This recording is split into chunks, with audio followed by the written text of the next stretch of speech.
네, 여러분 안녕하십니까. 자, 지난 시간에 이어서 관사에 대해서 조금 더 알아보도록 하겠습니다. 자, 분명히 어와 더의 뭐 차이점이나 이런 거에 대해서는 좀 직관적으로 우리가 좀 구별할 수 있게 배웠는데, 간혹 이제 영어를 하다 보면 그 관사가 아예 안 써 있는 경우들이 있습니다. 자, 이런 경우는 그러면은 뭐 이건 어떤 한도 아니고 바로 그도 아니고 이거 대체 뭘까?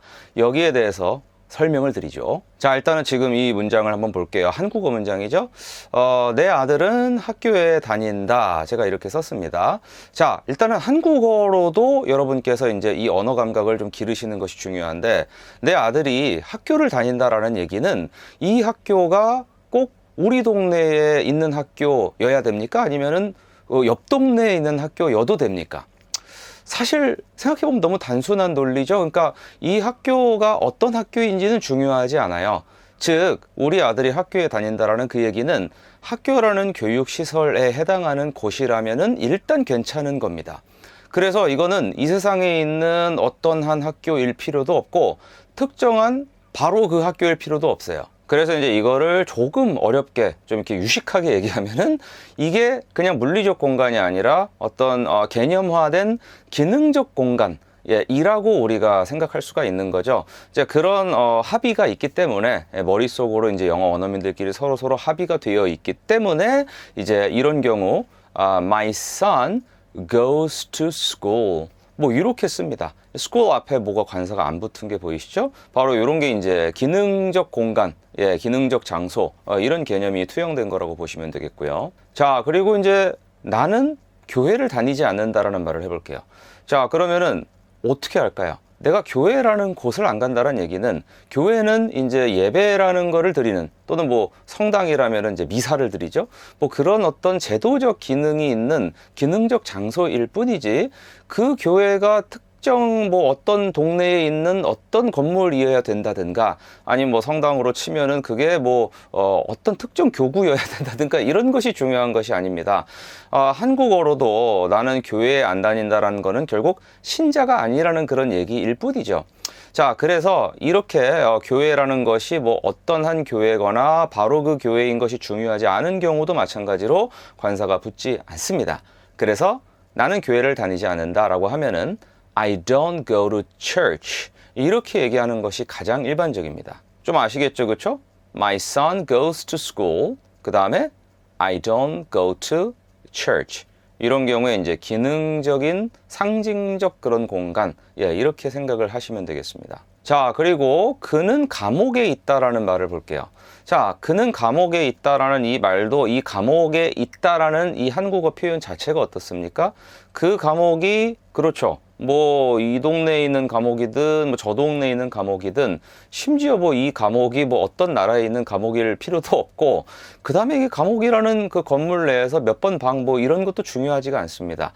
그러니까 감옥이라는 것은 형벌 제도를 상징하는 어떤 그런 것이고 그런 어떤 기능적 공간에 이 사람이 있다라고 표현함으로써 결국 수감 중이다라는 얘기를 하고 싶은 거잖아요.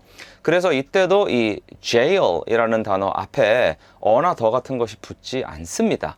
그래서 그는 감옥에 있다, 즉 수감 중이다라는 그 의미로 얘기를 할 때는 he is in jail 이렇게만 얘기를 하죠. he is in jail. 오케이. 자, 그리고 내가 수업 중이다라는 얘기를 한번 해볼게요. 사실 우리가 수업이라는 말 하면은 딱 떠오르는 게 뭐가 있습니까? 그렇죠. 뭐 class라는 단어가 있죠. 자, 내가 수업 중이라는 그 얘기는 이 수업이 어떤 수업인지도 중요하지 않고 그 다음에 이 수업이 어떤 개체화된 어떤 한 수업일 필요도 없습니다. 그냥 수업이라고 우리가 개념화하는 그 무언가 안에 내가 지금 들어가 있기 때문에 결국은 내가 그 수업이라는 그 어떤 수업이라는 것도 생각해보면 인간끼리 서로 약속한 뭔가 추상적이고 허구적인 행위죠.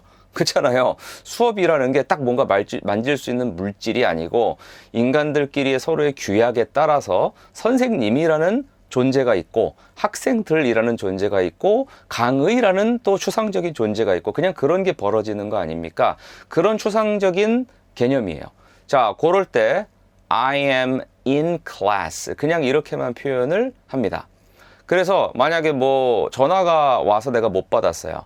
그래서 내가 아까 나 수업 중이어서 못 받았어 이렇게 얘기를 할 때 그때 그 수업이 바로 이런 개념의 수업이라는 그런 말이죠. 그랬을 때는 I was in class, I was in class라고 class 앞에 관사가 붙지 않습니다. 자, 그리고 이제 마지막으로 오늘 해야 될 게 이거 있어요. 우리가 교통수단을 얘기를 할 때 이 by라는 말 뒤에다가 이제 그 교통수단을 쓰는 경우들이 있죠. 근데 이 경우도 이제 방금 전까지 말씀드렸던 것과 좀 유사한데요. 그때 나오는 뭐 택시라든가 버스라든가 아니면 뭐 서브웨이 같은 것들, 이거는 뭐 트레인도 마찬가지죠. 그것이 어떤 한 택시나 어떤 한 버스 또는 바로 그 기차나 뭐 바로 그 지하철일 필요가 없어요. 그냥 수단이 어떤 건지를 내가 얘기를 하는 거죠. 내가 택시로 어디를 간다라고 하면은 이 세상에 있는 택시 중에 어떤 택시를 잡아도 되고, 그 다음에 그게 뭐 어제 잡았던 바로 그 택시여도 됩니다. 그거는 아무 상관이 없는 겁니다.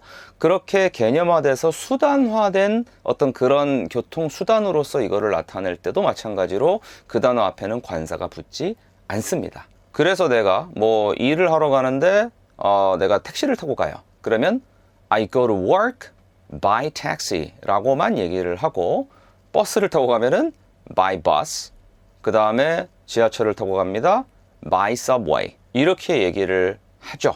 그래서 by 뒤에 교통수단 나왔을 때 이렇게 관사가 붙지 않는 것도 아까 나왔던 바로 개념적인 그 상징적인 것으로서의 그 명사의 역할에 충실한 것이다. 이렇게 이해를 하시면 되겠습니다.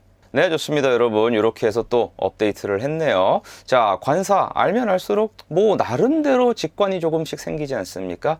예, 제가 이번에 새로 문법책을 내면서 이렇게 계속 앞으로 기존의 문법 강의들을 업데이트할 예정이니까 쭉 지켜봐 주시면 감사하겠습니다. 자, 여러분 모두 수고하셨습니다. 감사합니다.